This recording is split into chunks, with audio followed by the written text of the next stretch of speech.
Vozes de Cotia. Vozes de Cotia. Vozes de Cotia.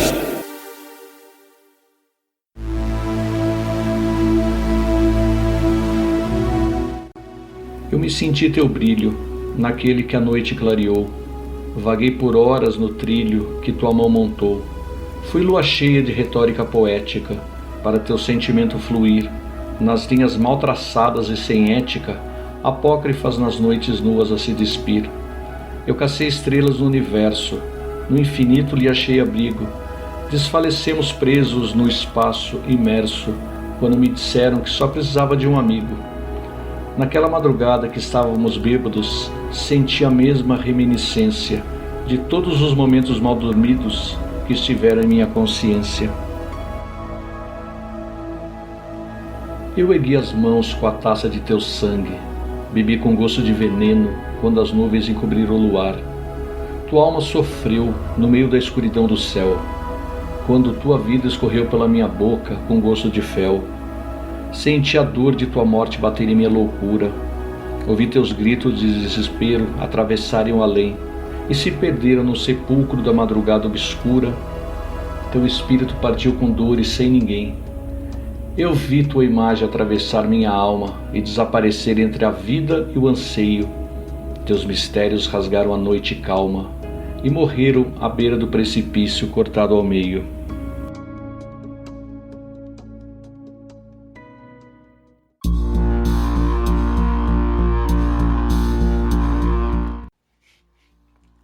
A voz que ouvimos é de Cláudio Alexandre Magalhães, o paulistano que adotou Cotia como sua cidade e como seu refúgio para escrever seus contos, romances e poesias.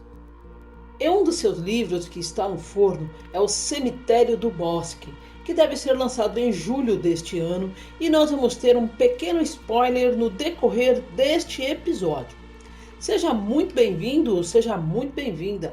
Eu sou a Sônia Marques e você está ouvindo o podcast Vozes de Cotia, projeto viabilizado com recursos da Lei Aldir Blanc e apoio da Secretaria Especial de Cultura do Governo Federal e Secretaria de Cultura e Lazer da Prefeitura de Cotia. O tema de hoje é terror. Como quase todos os poetas, Cláudio Alexandre Magalhães iniciou sua carreira de escritor na poesia romântica, mas aos poucos foi migrando e hoje se dedica a escrever sobre o universo da escuridão.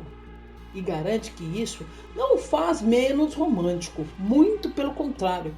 Para ele, amor e terror caminham juntos ou lado a lado. Vamos conhecer um pouco de sua história literária e de seu trabalho? Só continuar ouvindo esse podcast e no final tem mais poesia.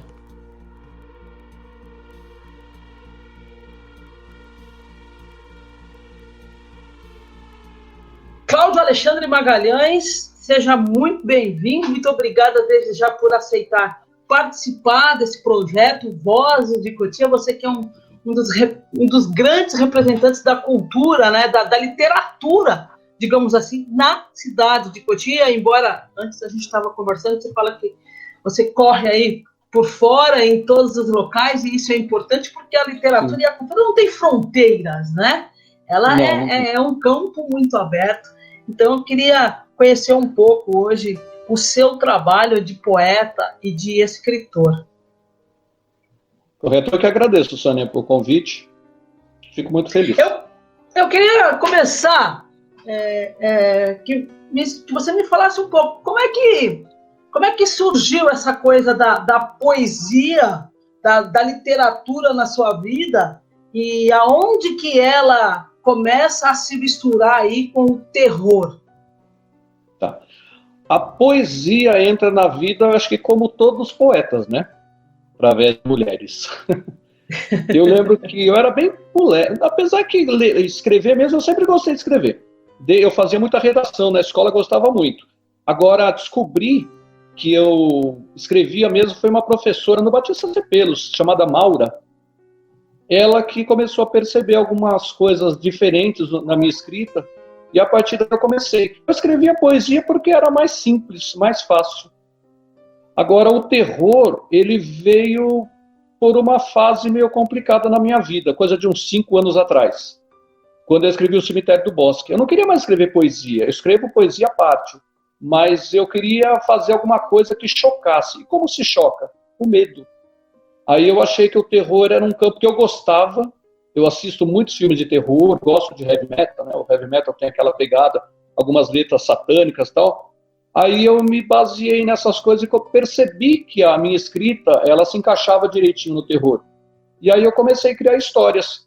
Foram poemas com toques assim de medo, depois foram contos, até sair o romance, O Cemitério do Bosque. Ô Cláudio, e essa história, como é que você busca, da onde que vem? Dizem que todo poeta tem sempre uma musa ou um muso inspirador, né?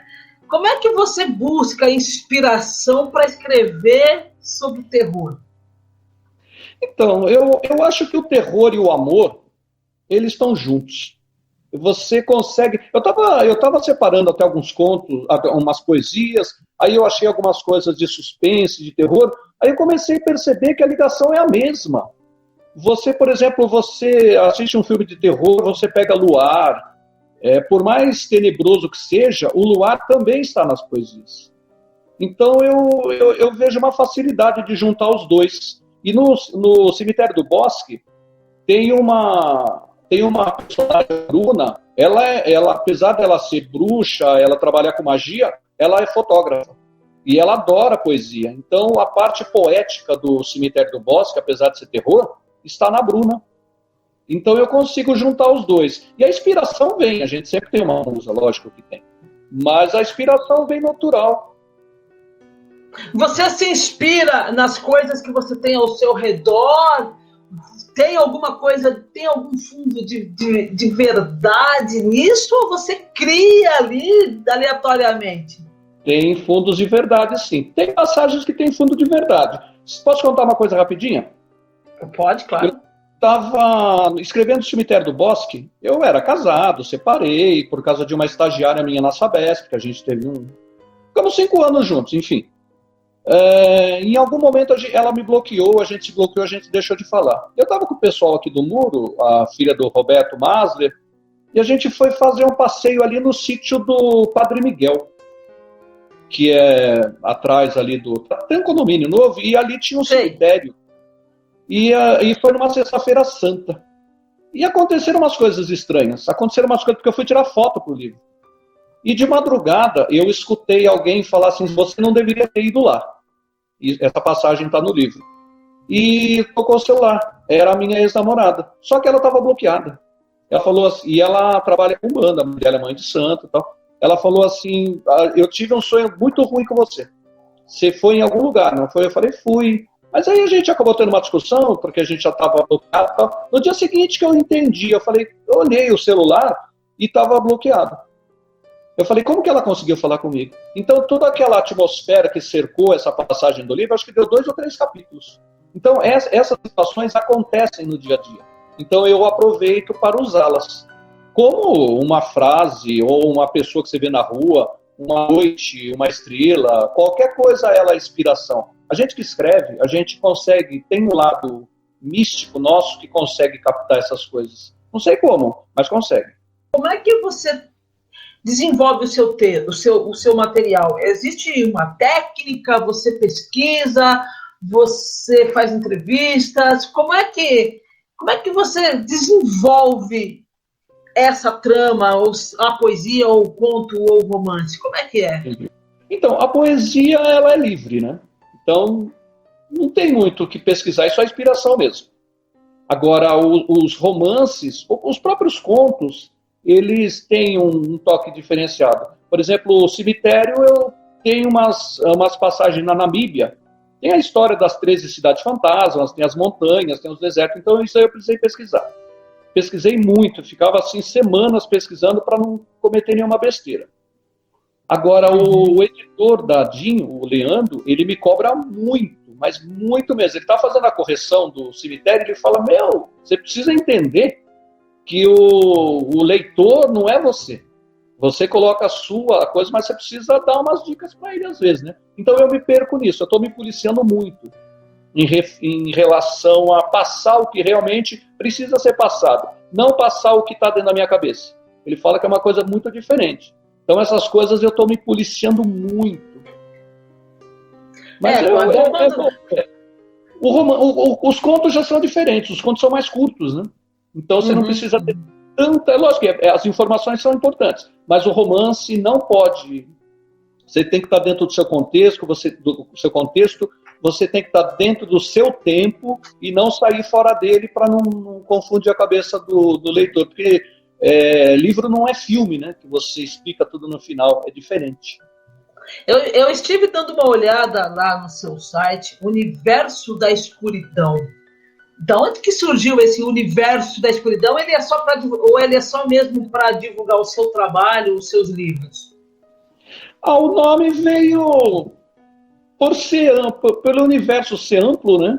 E pela escuridão ser os temas que eu estou divulgando agora.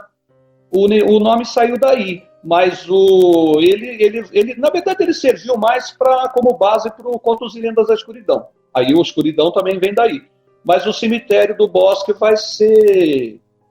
vai entrar também nas páginas desse site.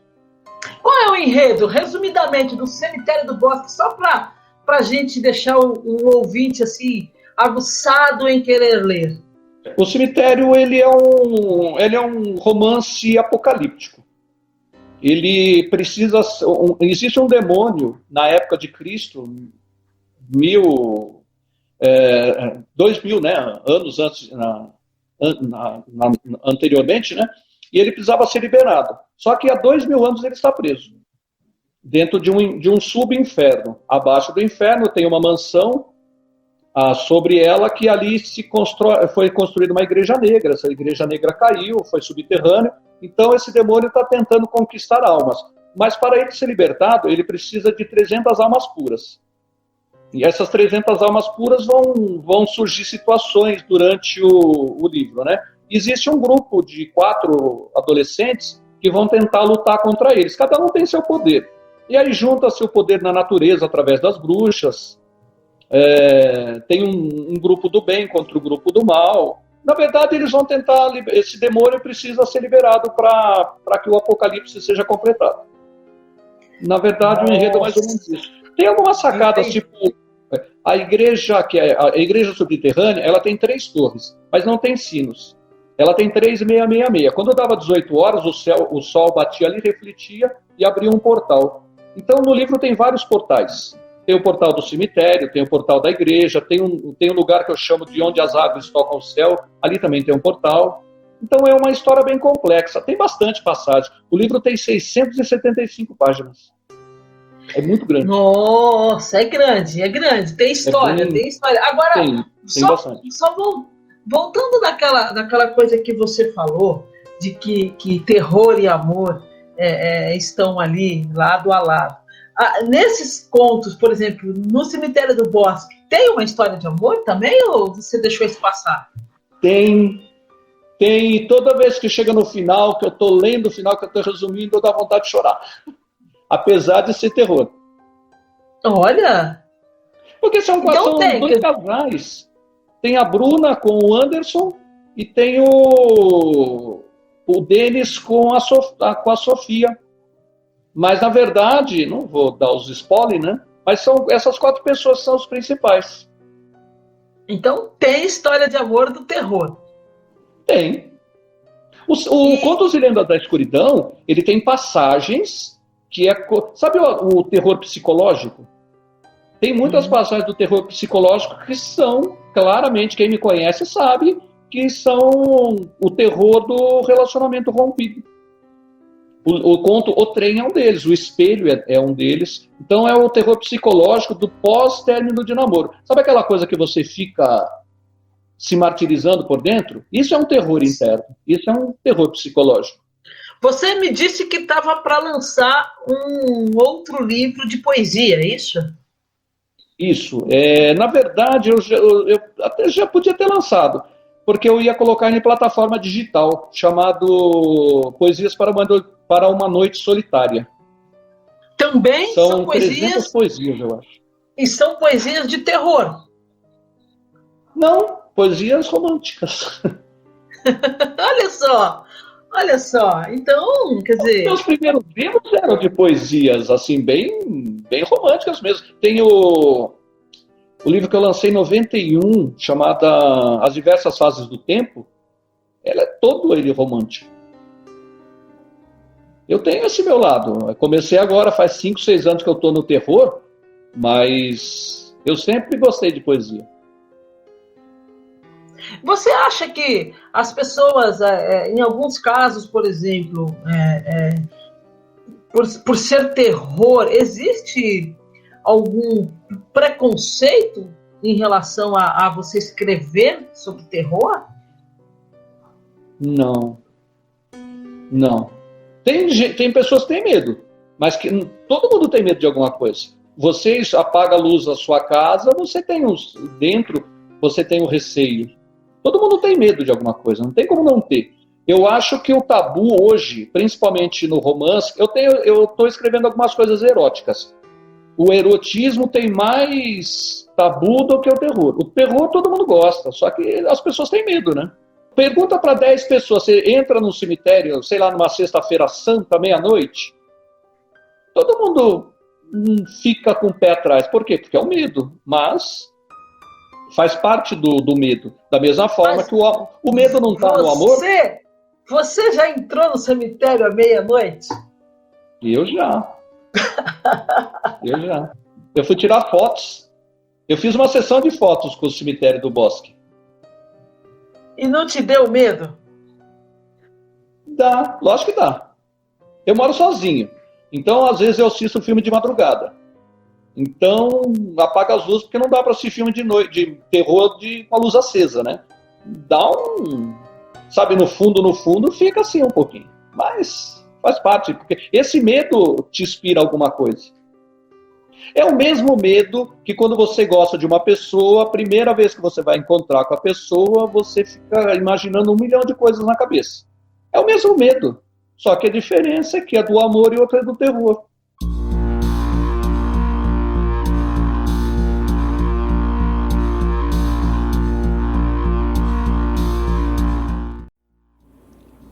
O que faria um pássaro além do gelo? Seus olhos ficariam cegos e suas asas congelariam. Perderia seu maior poder, não mais voaria. A noite gelada ficaria clara com a neve espalhada pelo chão. A névoa encobriu a madrugada densa, misteriosa. Ecoava no vento negro, melodias sinistras de um pássaro à beira da morte, sem forças. Ele se debate entre o vento gélido e a sombra da noite que escurece, e encobre sua alma. Morre. Agora o pássaro está livre, voa sem medo, entre o breu da morte e a luz do sol.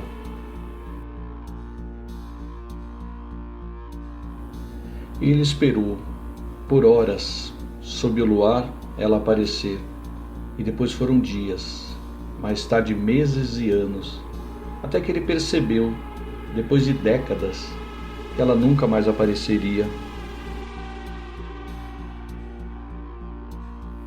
A madrugada tem um ar solitário, uma sombra na escuridão. Olhar para as luzes dos altos prédios e se ouvir no meio de um comentário, na mesma sintonia da solidão. Olhar e não enxergar o que a noite quer dizer. Sonhar e acordar sem entender o que falar. Vejo apenas sombras no meio do nada. Nas ruas desertas da cidade vazia, penso nos dias e na madrugada. A solidão mostra que não há ninguém nas ruas. A sensação é a mesma todas as noites. E se nunca mais sentir o efeito das luas, ela vai continuar a cair após vários açoites.